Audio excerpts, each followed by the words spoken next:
आज हम आपके सामने लाने जा रहे हैं 14 अगस्त की रात का वो सच जिसे हर भारतीय जानना चाहेगा। वो रात जिसने हिंदुस्तान का इतिहास, भूगोल, भविष्य और सोच को बदल दिया। वो रात थी आजादी की रात। दिल्ली में 14 अगस्त की शाम से ही जोरदार बारिश हो रही थी। रात 9 बजते बजते रायसीना हिल्स पर करीब 5 लाख लोगों का हुजूम जमा हुआ था। बारिश अब भी जारी थी। रात को करीब 10 बजे सरदार पटेल, जवाहरलाल नेहरू, डॉक्टर राजेंद्र प्रसाद और माउंट बेटन वाइसरॉय हाउस पहुंचे।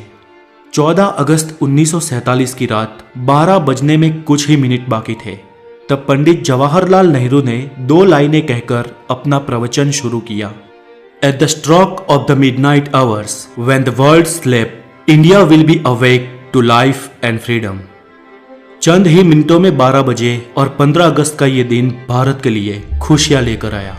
190 सालों बाद ब्रिटिश हुकूमत से देश स्वतंत्र हुआ था, लेकिन इन खुशियों के साथ उतना ही गम था, क्योंकि भारत ने अपना 3,46,737 स्क्वायर किलोमीटर का पूरा विस्तार और करीब 8 करोड़ 15 लाख लोग एक ही रात में गंवा दिए थे। देश 2 टुकड़ों में विभाजित हुआ था, हिंदुस्तान और पाकिस्तान। हिंदुस्तान यूं ही आजाद नहीं हुआ। 15 अगस्त के बहुत पहले ही ब्रिटिश हुकूमत का अंत शुरू हो गया था। महात्मा गांधी के जन आंदोलन से देश में नई क्रांति की शुरुआत हुई थी, तो एक और सुभाष चंद्र बोस की आजाद हिंद फौज ने अंग्रेजों का जीना दुश्वार कर रखा था। ऊपर से दूसरे विश्व युद्ध के बाद ब्रिटिश सरकार में उतना दम भी नहीं था कि वो हिंदुस्तान पर अब शासन चला सके। इसलिए माउंट बेटन को भारत का आखिरी वाइसरॉय बनाया गया था, ताकि देश को आधिकारिक तरीके से स्वतंत्रता दी जा सके। अंग्रेजों ने भारत को शुरुआत में 3 जून 1948 के दिन स्वतंत्र घोषित करने का निर्णय लिया था, लेकिन मोहम्मद अली जिन्ना ने पाकिस्तान नामक अलग मुल्क बनाने की ठान ली थी, जिसके चलते देश में कई जगह पर सांप्रदायिक हिंसा शुरू हो गई। बिगड़ती परिस्थिति को देख अंग्रेज भारत को हो सके इतना जल्दी स्वतंत्र राष्ट्र घोषित कर देना चाहते थे, क्योंकि अंग्रेजों को भी भारत को आखिरकार एक टुकड़े में नहीं लेकिन 2 टुकड़े में विभाजित करना था। स्वतंत्रता के लिए दिन 15 अगस्त ही क्यों चुना गया? तो इसमें ऐसा है कि सिर्फ हम भारतीय ही शुभ और अशुभ में नहीं मानते थे, बल्कि अंग्रेज भी उतना ही मानते थे। माउंट बेटन मानता था कि 15 अगस्त का दिन शुभ है, क्योंकि 15 अगस्त 1945 के दिन ही जापान ने शरणागति स्वीकारी थी और इसके ऑफिशियल साइन 2 सितंबर को हुए थे। इसलिए बेटन के अनुसार 15 अगस्त का दिन मित्र राष्ट्रों के लिए शुभ था। तो फिर रात 12 बजे के वक्त को ही क्यों तय किया गया? तो इसके लिए भारतीय ज्योतिषियों का मानना था कि वो वक्त देश की स्वतंत्रता के लिए शुभ है।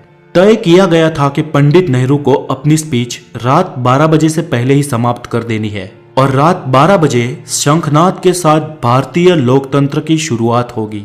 ठीक वैसा ही हुआ। 15 अगस्त की सुबह 8:30 पर पंडित नेहरू और उनके कैबिनेट ने पद और गोपनीयता की शपथ ली। रात की लगातार बारिश के बाद सुबह आसमान बिल्कुल साफ था। लोग बेसब्री से इंतजार कर रहे थे आजाद भारत के तिरंगे को लहराते हुए अपनी आंखों से देखने का। देश के तिरंगे को सबसे पहले जवाहरलाल नेहरू ने रात को 12 बजे ही पार्लियामेंट सेंट्रल हॉल में लहराया था और दूसरी बार सुबह 8:30 पर भव्य राष्ट्रध्वज को जनता के सामने ब्रिटिश राष्ट्रध्वज को उतारकर लहराया गया।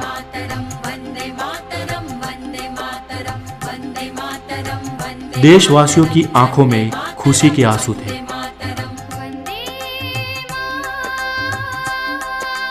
आजादी के बाद 15 अगस्त के दिन ही एक साथ अंग्रेजों ने देश को नहीं छोड़ा। आजाद भारत के कुछ आला अफसर भी कुछ समय तक अंग्रेज ही रहे। 1500 ब्रिटिश सैनिकों की पहली टीम 17 अगस्त 1947 के दिन अपने देश रवाना हुई, तो आखिरी टीम 27 अगस्त 1948 के दिन निकली। दोस्तों, ताज्जुब की बात यह कि लुटेरे अंग्रेज हमारे देश के अतिथि बन के आए हो, उस तरह से उन्हें विदा किया गया।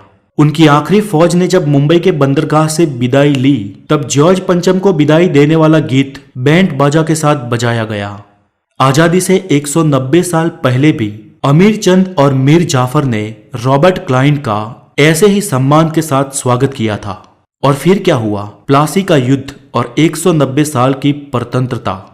फिर भी हम भारतीय नहीं सुधरे। अतिथि देवो भव के सूत्र को हमने आज भी नहीं छोड़ा। फिर वो अतिथि वाकई देवतुल्य हो या हमें लूटने आया हो। दोस्तों आज के लिए इतना ही और देश की इस स्वतंत्रता की कहानी को ज्यादा से ज्यादा शेयर करने की आपकी जिम्मेदारी है। और इस वीडियो को हो सके इतने लाइक, हो सके इतने कमेंट दीजिए। और अगर आप नए हैं तो द नॉलेज को जरूर सब्सक्राइब करें और हमेशा खुश रहें। जय हिंद, वंदे मातरम।